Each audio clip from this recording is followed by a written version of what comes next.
Hello and welcome to an all-new episode of Anime Brain Freeze. We are your pixelated hosts. I am John. And I'm CC, and this is the show where we review all the anime series from the previous season we did and didn't watch start to finish. Today we're gonna find out if Ufotable managed to break the curse of video game anime adaptions with my review of Tales of Zestiria the X.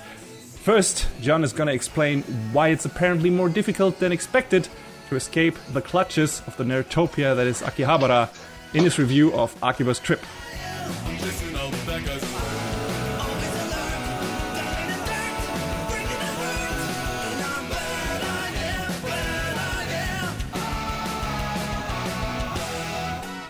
Yes, there seems to be a running theme this week between our two shows. I mean, one is based off of a video game, the other is inspired by a video game. Wait, is Akiba's Trip not, directly related to the video games that came before it? I found this out while watching it and doing a little bit of side research that it is its own story with its own characters. So no relation to the games whatsoever? Or at least the same setting? Well, I mean, all of the Akiba's games take place in Akihabara, so sure. they have that in common. But yeah, Akiba's Trip, the animations kind of has its own cast and its own story. And after attempting to play Akiba's Trip 2, which is a very weird game insofar as how it actually plays and controls, I gotta say, Akiba's Trip, the animation is probably the more enjoyable experience. Okay. Even story-wise? I feel like on an intellectual level, if you can say that, they're kind of on the same page, because Akiba's Trip, the animation, is all about Tamotsu Denki guy. And he's a nerd, like a giant nerd, like you wouldn't believe it nerd. So Tamotsu regularly goes to Akihabara, which, as we know, is the home of all manner of Japanese nerd culture. One day when he and his sister Niwaka are swinging through the town, he's attacked and nearly killed by these creatures known as the Bugged Ones. He's saved by a rebel among their numbers named Matome, and consequently acquires their power. And this newfound strength allows him to aid in the fight against the Bugged Ones, but it confines him to Akiba. How come? Because plot. Apparently there's this mystical, magical barrier around Akiba that doesn't allow the Bugged Ones to escape. They just want to, take it over and control the electric town. Also a very convenient way to keep the whole story to a town, a part of the town where there are lots of opportunities for, product placement and cross-promotion. We'll get to that. But yeah, so in order to keep Akiba safe, it's up to Tamotsu and Matome to team up with an incredibly motley crew. There's Tamotsu's own sister, there's this hack job scientist named Tasujin, and there's this foreigner of questionable origin named Arisa. We never really get pinned down, where she's from. Just say, "Oh, I've been all over the place." Blah blah blah blah blah. And she's like an anime foreigner, what Yes. what maybe some Japanese people actually think foreigners are like. Yes, and she has this weird tick where she says "moi" at the end of her sentences, and I don't know if they're trying to get her to say "moi" like it's French. I don't know. It's weird, man. She's weird. The whole setup's weird. It's goofy and it's fun though. More to the point, can they, save Akiba from the Bugged Ones, or will Tamotsu constantly get sidetracked by every new trend because he has to bandwagon on everything? Well, wouldn't you, at least for some of the things that he's interested in? I mean, yeah, but he gets into some really esoteric stuff. Okay, you go from model building and video games and anime and figure collecting to stuff like robotics and ham radios, and it's Excuse me. Is any of, the nerd stuff related to, I don't know, the background of the Bugged Ones or the story itself? Is anything of that necessary to the, I don't know, solution wrap up of the overall plot and, you know, the conflict that he's involved in? Or is it just like, well, look at this! You know this fan shit, right? Aren't you interested in that? The very short answer is no. The long answer is no, not really. So I don't feel like a lot of that really contributes to the overarching plot simply because, well, in a couple of small cases it does, but otherwise it's like, hey, look at all this goofy nerd shit that I'm into. It's like, okay, all right. I don't want to say it's a show without direction. It just kind of meanders a lot. But yeah, you were mentioning something about product placement earlier. There is an episode where it's like, hey, there's a Street Fighter V tournament. It's not like Asphalt or Concrete Warrior 5. It's just Street Fighter 5. It's just Street Fighter 5. It's like I really, really hope Capcom wrote Gonzo a nice big check for that. Speaking of Gonzo, let's talk about that. So this show is animated by Gonzo. A name we haven't really heard in a while, or at least hasn't come to my attention. So the first episode of the show looks awesome. It looks great. And then it just kind of slowly goes downhill until you get back to the final episode and it looks pretty good again. Suffice to say is apparently this is a strategy that Gonzo has employed in the past. Mm-hmm. Yes. I can attest to that. But yeah, it has a lot of real rough spots along the way. Is this just, not well animated? Are the characters off model constantly? What specifically is like the problem? Or is it just shoddy animation in general?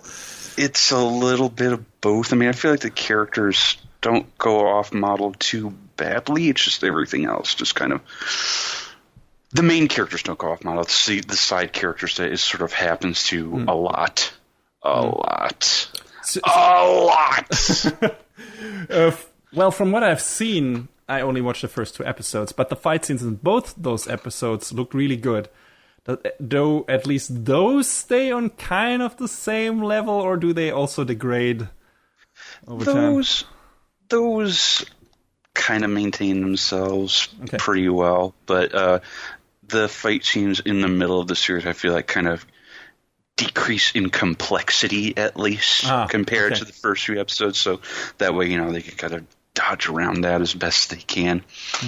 Since I was saying let's mix this up a little bit, let's talk staff now. The show doesn't really have an original creator other than, the developer of the games, Acquire, who have done other series like Tenchu, Way of the Samurai, and this other PSP RPG called What Did I Do to Deserve This, My Lord? Apparently had a different name that had to be changed due to legal reasons, considering it was Holy Bad Man, What Did I Do to Deserve This, My Lord?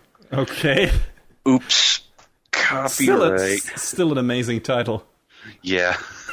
It was directed by Hiroshi Ikehata, whose big name claim to fame is Robot Girl Z. If you're familiar with that, it's a show where you take a whole bunch of old super robot series and now they're anthropomorphic robot girls like Mazinger, sure, why not? Like Mazinger and Grendizer and Mazinkaiser, and that sounds very anime. Yes. Yes, but apparently he's actually done other work on stuff like Codebreaker, Dog Days, Flip Flappers, which you talked about recently, Full Metal Alchemist Brotherhood, Kill la Kill, Seito Kaiyaku Indomo. So he's been around the block a little bit. Some of the composition and scripting was done by Kazuho Hyodo, who's done stuff like Gunsword, Hayate the Combat Butler, Gundam Age, and Working. There's still a weird discrepancy in the opinion of Gundam Age. I know I beat this horse into the ground, but might as well bring it up every time the name comes up. You're probably going to bring it up again next in the next episode for one reason or another, but... I wonder what reason that would be. And the show had music by Endo, who, as far as I can tell, has done literally nothing else. Okay, not even in other fields? Not that I could find. Okay. All right. Well, that happens. I mean, Yeah, could just be the debut. I don't know. sometimes you just get hired out of the blue for one thing, and then kind of like I think when we reviewed Akka, not that he hadn't done anything else, but I believe the sound director, that was like his first time actually doing sound direction, and everything before that was just stuff. Well, you got to start somewhere, right? It's hard to really talk at length about this show, I feel like, because, even though it does have its plot point, the bugged ones are trying to take over Akiba, and they go about all sorts of harebrained ways. Like, one way is we'll buy up all of these appliances so that, the markup on them is insane, and then no one will be able to afford their refrigerators or microwaves and rice cookers, and okay. Sure. It sounds like an incredibly convoluted plan to, I don't know, take over the world. What is their plan even? Economic warfare? I don't... All right. Like I said, this show's direction kind of likes to hop all over the place. Okay. So, is there at least a clear origin to the bugged ones, or...? No. They kind of try to paint it up as there's an urban legend that the bugged ones existed. It's not a legend. It's not a legend. It's very real within the confines of the story. Maybe a metaphor for something that's going over our heads, or I don't know. For a particular brand of people who frequent Akihabara or something like that. I mean, every legend's got to have its city. Every city's got to have its legend there. Okay. Well, maybe. So why not Akiba as well? So what was the most enjoyable thing about the show? Because if I'm not mistaken, you actually enjoyed this show, even though on the surface it doesn't sound like, much. There's really not a whole lot to this show, but I did enjoy it because it sort of revels in its own nerdery, and it puts more than one thing on display. Like I said, one week it might be robotics. Another week might be video games.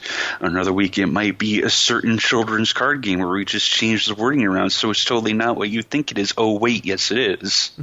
Are they just highlighting that stuff as, oh, look at this. This is cool stuff, and we're having a bit fun with it. We're making a bit fun of it. And, by the way of our main character being a goofball and everything. Or does it really feel like, okay, this show only exists to promote these products in a fun way and nothing else? I feel like it's sort of celebrating nerd culture in its own way by showing all of these things and saying, hey, while you're in Akiba, look at all this fun stuff. It's not just a one-trick sort of town. You can find, no matter what you're interested in, hey, you can find something here and you'll find someone who will enjoy it with you. But, just don't expect the supernatural in the real life. Sure. I wouldn't want to, I think. At least not of that kind. I mean, Akihabara is interesting and everything, but, some weird bug aliens forcing me to stay there forever? No, thank you. Oh, come on. You wouldn't want to be confined to one place like that for, forever and ever? No, especially since my Japanese is not good enough for to survive there, I think. I don't know. Yeah, that might be a little prohibitive. Yeah. So are there any characters that stood out to you, like, as your favorites? Or is it like, okay, these are all kind of fun, except for that one weird pseudo-foreigner girl? I feel like just because of what a spaz Tomotsu is, and how he, through his spazziness, still somehow manages to find ways to, save the day. I feel like, he's a pretty fun character, and I liked him a lot. Is this like another where it's like, oh, the main character is like this, I don't know, the superhero that at some point all the girls in the show fawn over? Is this, does it have like this harem aspect to it, or is it just this character is kind of a goofball and we're just fighting together and that's it, and maybe he just has that one love of interest as the main female character and everything? Yeah, I mean, as far as I could tell, there was really only one main love interest. Everyone else was just kind of like, yeah, you know, just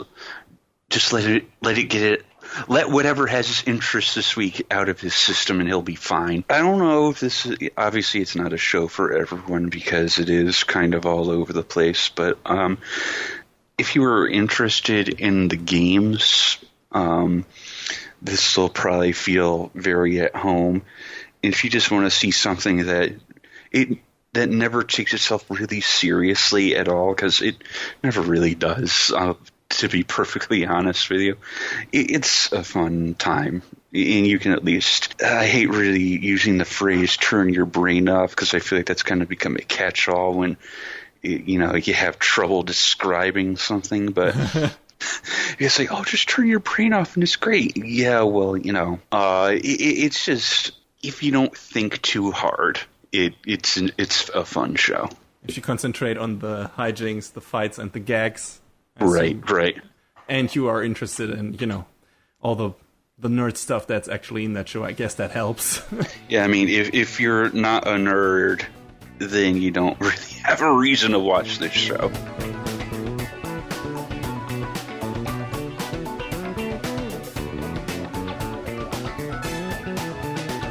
Our main character in Tales of Zestiria the Cross, not the X, a boy named Soray has been leading a peaceful life among a tribe of seraphim.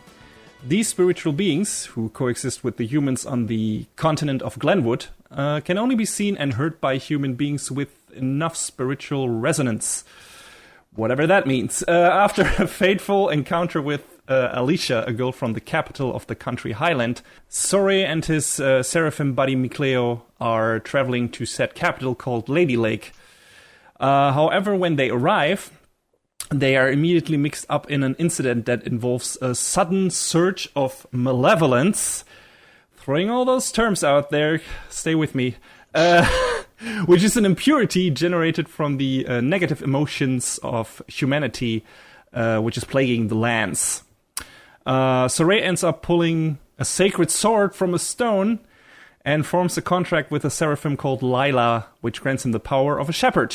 A legendary warrior who can, in this case, withstand the malevolence and purge the creatures transformed by it into evil monsters called Hellions.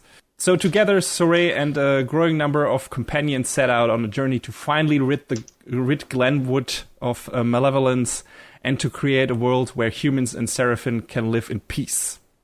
A sword and a stone. A magical lady.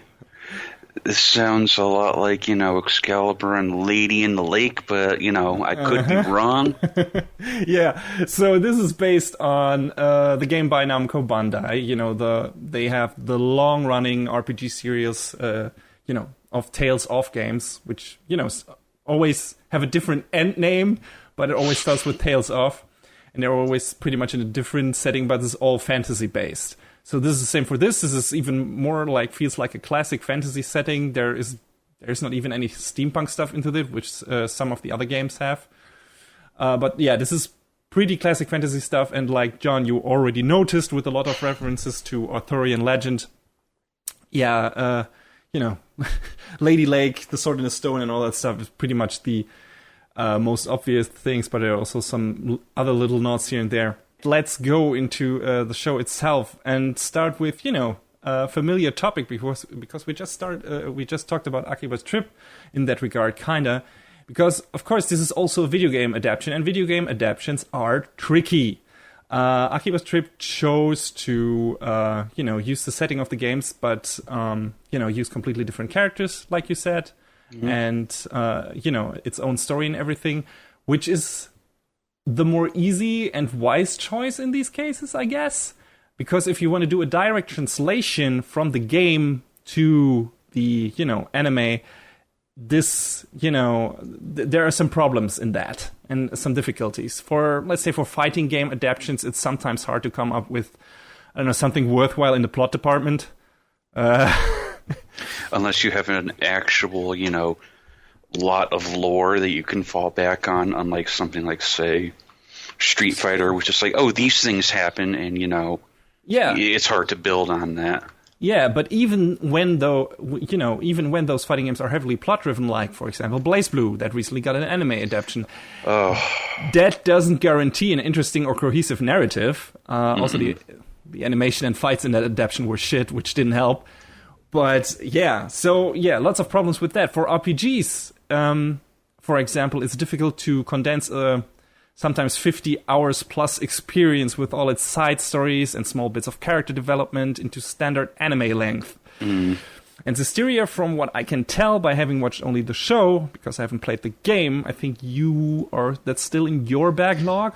Yeah, I realize the Tales games are, not connected in any way. Well, not, most of them aren't. And that, you can play them in whatever order you want, but I'm trying to, finish the older games before I get around to that, because I still have that and Berseria to play. Yeah, sure. Then we get to Berseria later. Yes, we will.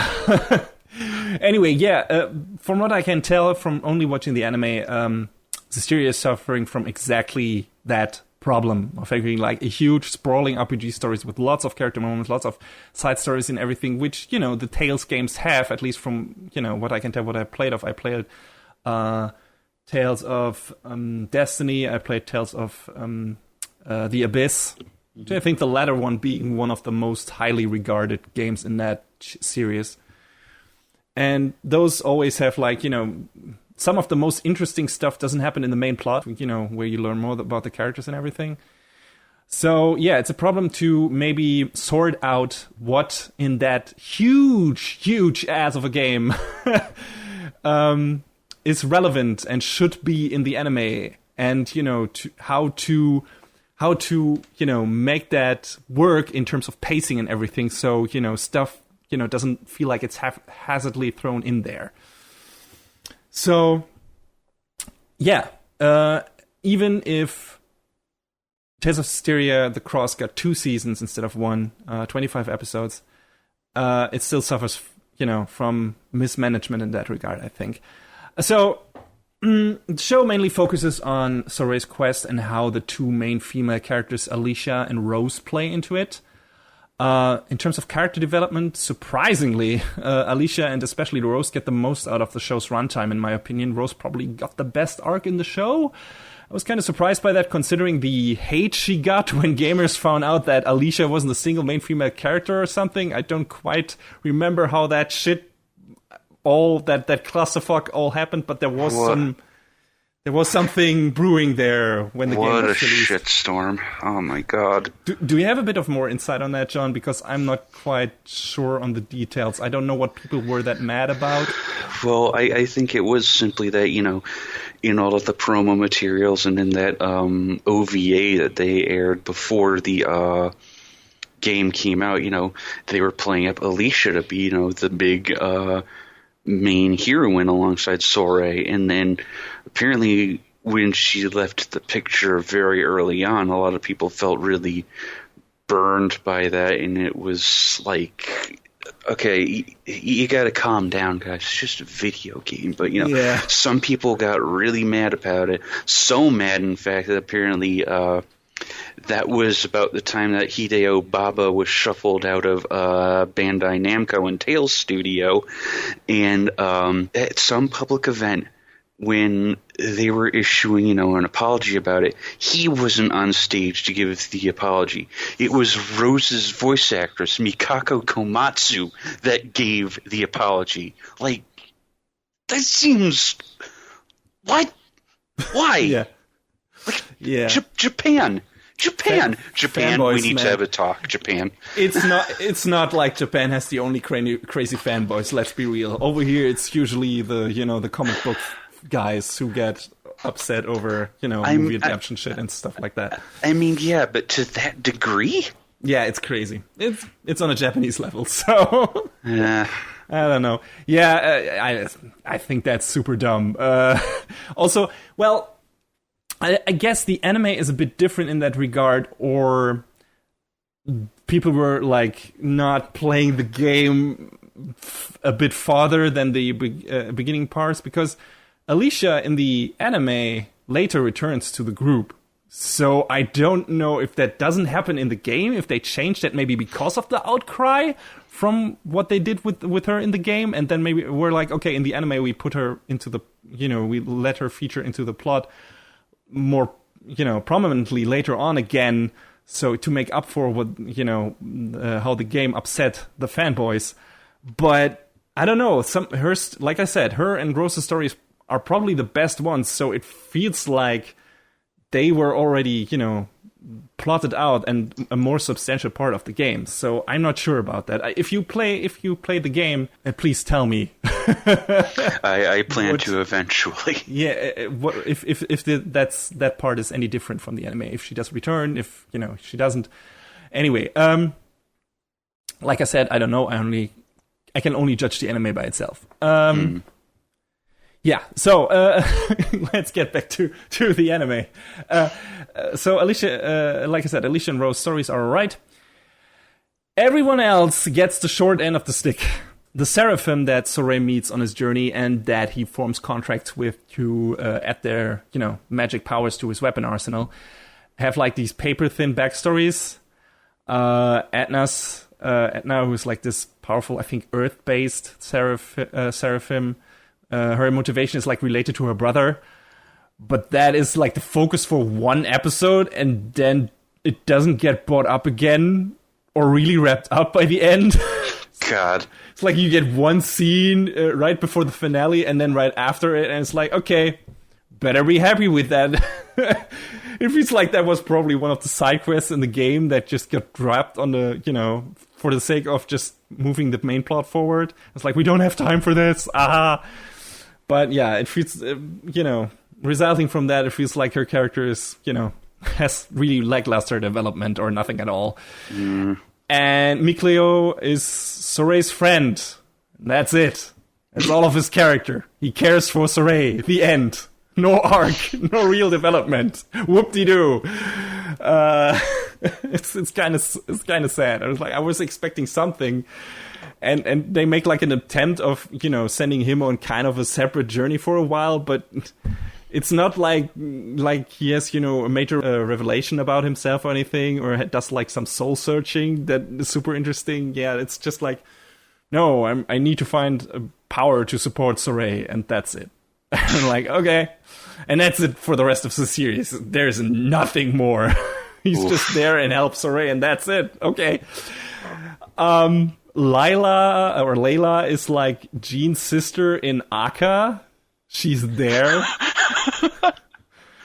I mean, she's important in the way that she gives Sorey, his shepherd powers and everything. So, she's in there for the main plot, just like, Jean's sister was. I can't even remember her name now, and there's a reason for that. I believe it was Latte. Yeah, they even start with the same initial, so it all makes sense. Anyway, so yeah, she's only there to give, from the first contract with Sorey, make him a shepherd. But aside from that, she doesn't really do anything except, spout some exposition, talk very politely, smile a lot, stand around like a pretty doll. Yeah, that's pretty much her character. Dazzle, like one of the Wind Seraphim, is probably the best because his story is like heavily intersected with Rose's, which makes sense because her story is the best one in my opinion, or her arc is the most interesting for them. But again, we learn so little about all of these characters and what makes them tick and where they came from and everything that it felt hard to connect to them. And that's kind of bad, especially in terms of one character and what happens to him and everything. I won't go into details because of spoilers. But, at least for me, it was kind of hard to feel for them. It was like, okay, these characters are important to me. These characters matter because we barely knew anything about them. But the worst offender in that regard is Sorey himself. Oh, no. And since he's the main character, that is super bad.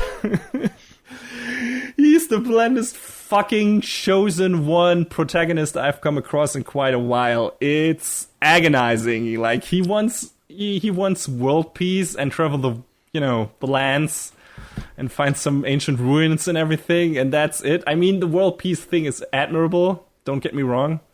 but it's not much to go on when it comes to what makes an interesting main character. He barely has any flaws besides being an inexperienced shepherd.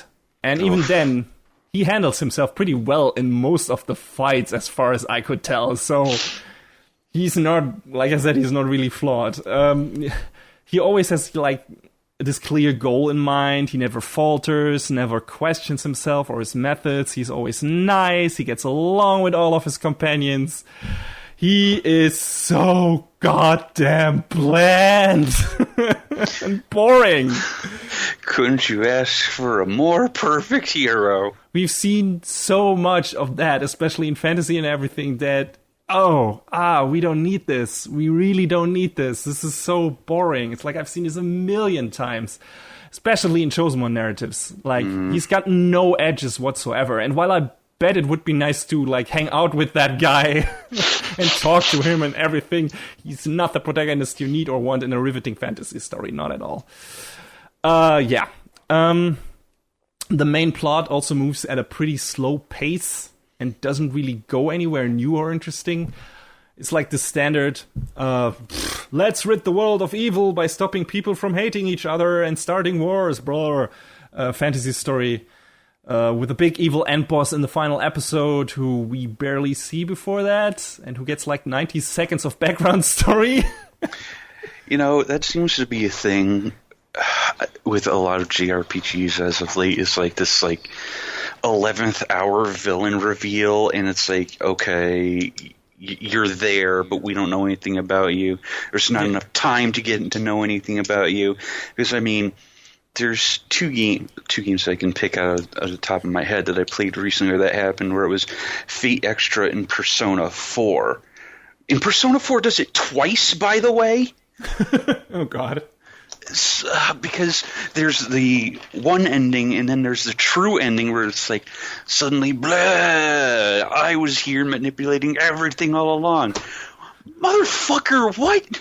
Sounds like Naruto. Like, Naruto did that, like, with every new arc. There's like, oh, no, I was the one pulling the strings. And then the next arc, no, I was pulling the string. And then by the end, it's like, no, mother was pulling the string. Anyway. But yeah, and with Fate Extra, it's kind of like, oh, you've won the Holy Grail War. Time to go up to the Moon Cell and have your wish granted. You gotta beat me first, bitch. Who the fuck are you? Doesn't matter.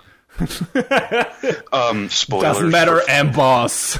Spoilers for Fate Extra. It's whatever, however old it is. But yeah, okay, to be fair, the main bad of Tales of Zestiria, the Cross gets at least introduced like halfway through the series, but okay. But after that point, we don't meet him until the final episode, and there's like no further introduction to his characters. Like, okay, here's this big bad guy, we don't know anything about him, and then after, beating the shit out of our main characters, I believe, or something like that, he just disappears and then appears in the final episode, and then we get like 90 seconds or something of his background story, which is not particularly interesting, and it's like, okay, beat the fuck out of him, Saray, and then the end, and it's like, yeah, well, that's not how you get me emotionally engaged in this confrontation, people. Not at all. And I wonder if the game did a better job at that, like, because I would be surprised if not. I know there are always different people working on the different, iterations in the Tales franchise, but remembering playing Tales of the Abyss, the main bad guy of that story is actually pretty well developed. I really enjoyed that, especially him starting out in a different way, and, you are not aware that he's a bad guy and everything, and then, twist and his motivation, and it's all pretty clear, and you learn a lot about him from one of the other characters, and it's all pretty cool stuff. Yeah, definitely. And it gives him a lot of depth, and it makes the confrontation matter more and more interesting, and Tales of Zestiria the X, the Cross, has none of that, and I wonder if that's, like, an anime-only problem, again, and if the bad guy in the game got a lot more interesting backstory. I don't know. Again, I wonder if, someone out there in our, in our listener base played the game and can, tell me before you play the game, John. I'm sure someone else will have gotten to it before me. Yeah, if someone who has played this can elaborate on that. Is this a problem in the game? Are these problems in the game with the story, or is this like Is this something that happened through the adaptation? There are also some side characters that you think will play a bigger role in the plot, but who just get, tossed aside after popping up once or twice, and their inclusion feels like wasted time. Like there's this character in the beginning, and I'm gonna spoil this because trust me, it won't affect you emotionally either way. There's like this Hellion character in the beginning that our heroes fight in the 3rd episode or something, and you're like, oh, okay, he's gonna play a big role in the anime, and then he doesn't appear for 7 episodes or something. Then he pops up, does nothing, disappears again, and then he pops up in the final episode or the one before that, does some weird suicide attack and dies, and none of the characters even are on screen for that. What? They just find him laying dead or something and don't remember him, I think. It's like, okay, I guess this is sad. This would be sad if we knew anything about this fucking character. Why did you even show me that? It doesn't matter. It doesn't resonate emotionally in an emotional way. Who is that guy? Why should I care? Why should I give a damn? I don't know. But apparently they felt it necessary to, make us show this. And I wonder if he got also some background story in the game as well, which we didn't get in the anime. It's weird. It's a clusterfuck. It's like, okay, here's a bunch of characters, but you won't give a shit. No time spent on them. This all sounds really unfortunate because, a lot of the past Tales adaptations I didn't watch Tales of the Abyss. I played through it, but I heard it was pretty good. And I mean, as far as I had seen, the consensus was on the Symphonia OVAs they were also pretty solid. So it kind of sucks that this one just kind of sounds like it falls very flat. Yeah, that's weird. And that's especially sad for another reason, which I will get to later. Anyway, but yeah, speaking of wasted time, for some reason they decided to switch to a different game for 2 episodes at the beginning of the show. Episode 5 and 6 take a peek at the story and characters of Tales of Berseria, which is a game that came out after Zestiria, but is set in the world of Zestiria, only 1,000 years before the story of Zestiria happens. So it's basically like the prequel. That marketing, man. Yeah, that's what I assume. They did that to cross-promote with the game, because that was just being released when the Zestiria anime hits. So it makes kind of sense in that way? A friend of ours kept asking me several times, did you watch this week's episode of Tales of Berseria? And it's like, ha. But yeah, the problem is it doesn't add anything. It just puts a full stop to the main plot, what little there is of it, and shows us characters we will never meet again for the rest of the show. And even though Velvet Crow, the main protagonist of Berseria, and her story are kind of relevant to what happens in Zestiria, the connection is barely mentioned in 1 or 2 throwaway exposition sentences pretty late in the run of the show. And honestly, it's not that important. Yes, it's got something to do with the malevolence and why it plagues the lands. But you didn't need to know that. It's not necessarily for the story of Saray and his journey and everything. Evil force that stems from bad human emotions is all the explanation we would have needed in the context of what Zestiria is trying to say, which is not a lot, but still, not necessary. And it's a shame that they, wasted 2 episodes for the sake of cross-promotion instead of, giving some of the characters who are actually in the main plot and in the main story some very, very heavily needed additional development and character depth. And yeah, that's so beyond me. It's like, okay, let's put this random shit from the past that doesn't really add anything, elaborate on anything in there instead of add some interesting character bits. Or, more background story, or whatever. It's, I don't know, not worth it. I don't know, responsible for the script in this show was Hikaru Kondo, who has mainly been a producer on shows like God Eater, and Fate Zero, yay! He wrote some episode scripts on Kyoto Ragtime Show, but aside from that, this seems to be his first major writing gig, and maybe that's the reason for the lame story and lack of characterization. I don't know. Maybe he had some trouble deciding what in the game is the important stuff, that needs to be in the anime. I don't know, find a good balance between character and story and everything, and main plot, and, I don't know, maybe, like I said, maybe the story and the characters of the game were already shit, and he wasn't able to save it. I don't know. Like I said, I haven't played the game. If we have any listeners who did play the game, please let me know if they fucked up the adaptation, or if the source material is already this unsalvageable, bland fantasy pudding. I can't tell. It could be either reason. I don't know. So yeah, by now you are maybe wondering and saying to yourself, wow, CC seems to hate the shit out of that show. Why did he watch it all to the end? Well, there's a good reason for that. And I wanted to leave that for last, because if I can, I like to end my reviews on a positive note. So, this series is one of the prettiest, amazing looking, incredibly well animated anime TV shows I've seen ever. The character models are super sharp. As far as I can tell, they were always on model. The colors are incredibly vibrant. There is a lot of nice lighting, a lot of nice shading. There are great particle effects. There's a great camera work in the fights. And please brace yourself, because remember who is talking here. Uh-oh.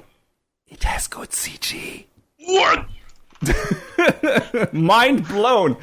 So yeah, the combination of CG and traditional 2D animation is in this show is the best I've seen so far on a TV budget. Yeah, there are some rough spots. For example, when a 2D Soray runs over some CG cliffs and the camera pans around in a wide arc. The turn of his character model can't quite keep up the same frame rate as the CG. Oh, it's really hard to get that right.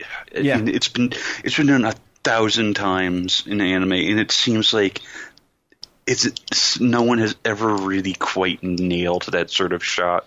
Yeah, so. But I can forgive that. And that is really one of the few bits where the CG left a bad impression, which is super rare in a TV anime, especially for me. The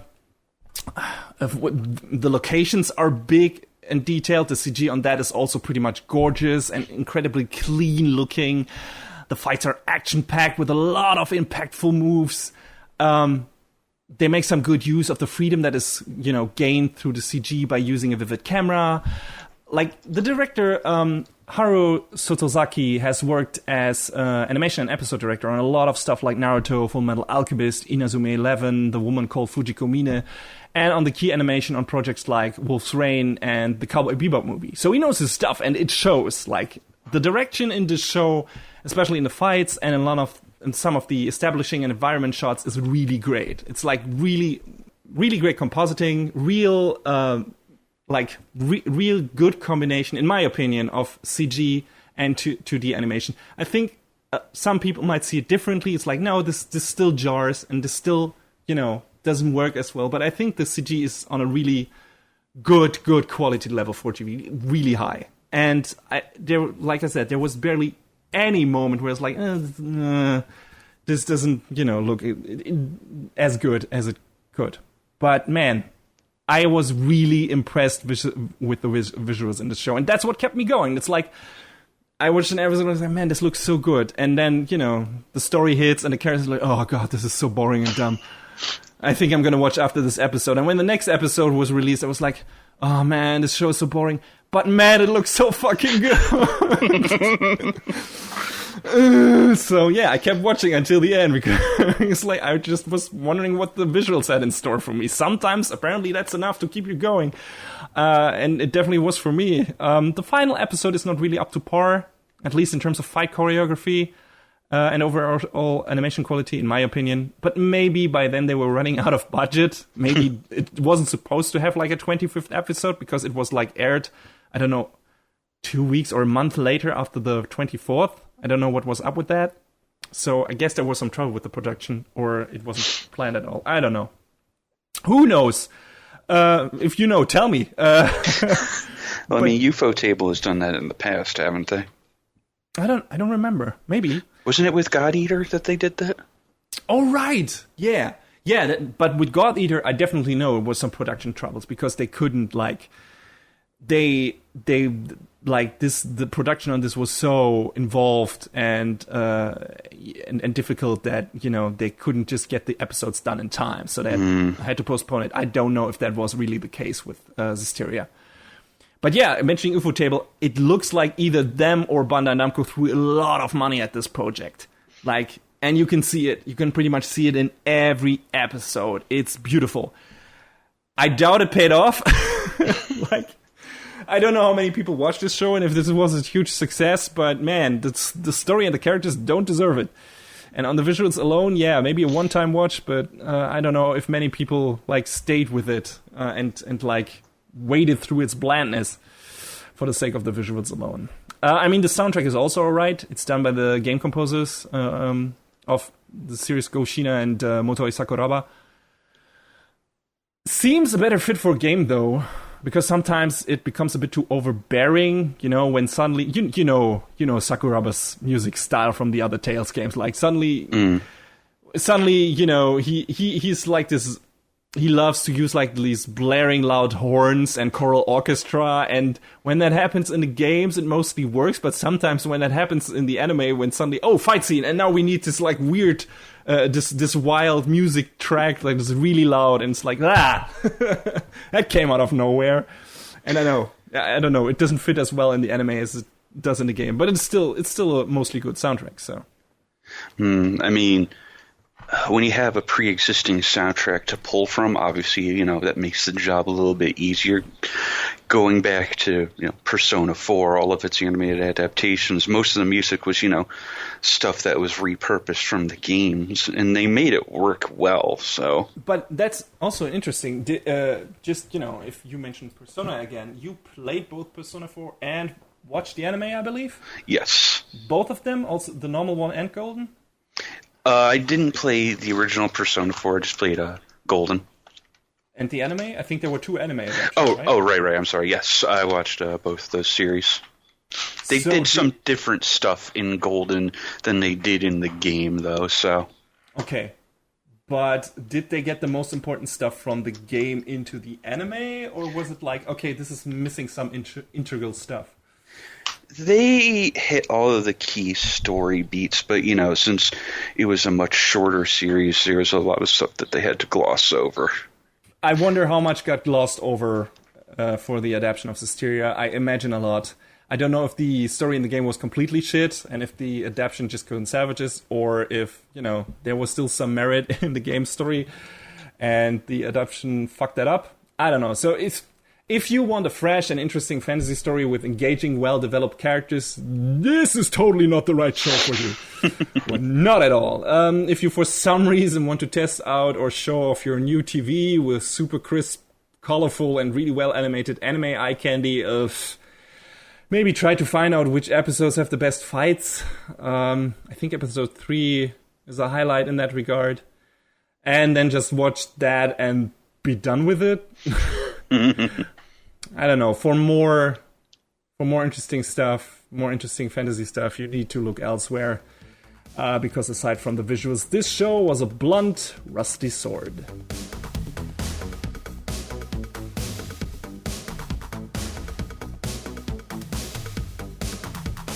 And that is a wrap on the 30th episode of Anime Brain Freeze. All the music in our show is from the Double Dragon Neon soundtrack by the amazing Jake Kaufman. Please go to vit.bandcamp.com and check out his awesome work. You can find us on YouTube, Facebook, Twitter, iTunes, Stitcher, SoundCloud, and animebrainfreeze.com. Leave us comments and questions anywhere you like, or send us an email to animebrainfreeze@gmail.com. We would love to read your feedback. Thanks for tuning in. We hope you had a good time, and please join us again on our next show. Macht's gut. Take care, everybody. Next time on Anime Brain Freeze. The story of a fallen angel? Or maybe she's just a little misguided. And we grab us a bunch of orphans, shove them into giant mechs, and throw them at the front lines. Because we are horrible people.